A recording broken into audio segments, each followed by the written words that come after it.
काशी विद्वत परिषद करेगा पहल। अब पंचमेवा, फल, बताशा और रामदाना का प्रसाद होगा। तिरुपति के लड्डू में मिलावट की खबरों के बाद ये पहल की गई है। तो ये बड़ी जानकारी आपको दे रहे हैं वाराणसी से, जहां पर मंदिरों में प्रसाद की व्यवस्था बदलने जा रही है।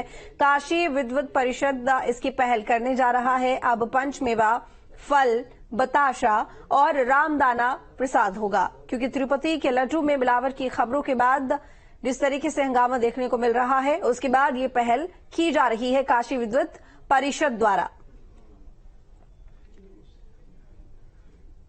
सुशांत मुखर्जी जुड़े हुए ज्यादा जानकारी के साथ में। सुशांत, बड़ी जानकारी मिल रही है और साथ में ये बड़ी पहल भी है और एक सही कदम कह सकते हैं इसे। काशी विद्वत परिषद द्वारा जो प्रसाद को लेकर पहल की जा रही है, क्योंकि इसमें मिलावट की गुंजाइश की बात करें तो वो ना के बराबर होगी।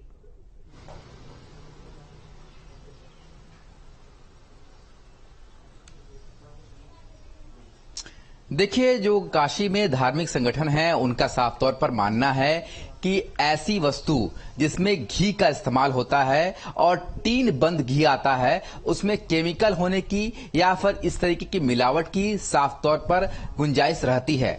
और इसलिए काशी विद्वत परिषद ही नहीं बल्कि काशी विद्वत परिषद के साथ अखिल भारतीय संत समिति, अखिल भारतीय व्यास समिति, विश्व वैदिक सनातन न्यास सभी ने मिलकर एक सामूहिक रूप से एक प्रस्ताव लेकर आए हैं कि अब मंदिरों में रामदाना, ड्राई फ्रूट्स, साथ में ही बताशा, इस तरह की चीजें प्रसाद के रूप में चढ़ाई जाएगी। मिश्री, जो कि मिश्री पहले से भी चढ़ती रही है, मिश्री चढ़ाई जाएगी ताकि इसमें मिलावट की जो संभावना है वो बेहद कम होगी।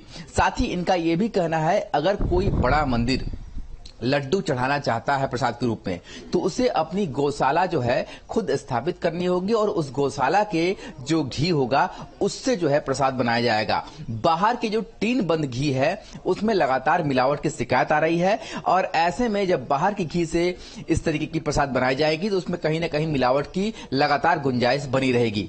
तो ऐसे में वाराणसी के सभी धार्मिक संगठनों ने एक साथ मिलकर ये प्रस्ताव लेकर आ रही हैं कि बड़े मंदिरों में अब ड्राई फ्रूट्स, साथ में मिश्री, बतासा या रामदाना को चढ़ाया जाए, बल्कि लड्डू जैसी चीजें या पेड़ा जैसी चीजें इसमें घी का इस्तेमाल होता है, बाहर से घी लेकर इस्तेमाल किया जाता है, उसे प्रतिबंधित किया जाए। चलिए ठीक है, बहुत शुक्रिया आपका तमाम जानकारी के लिए सुशांत।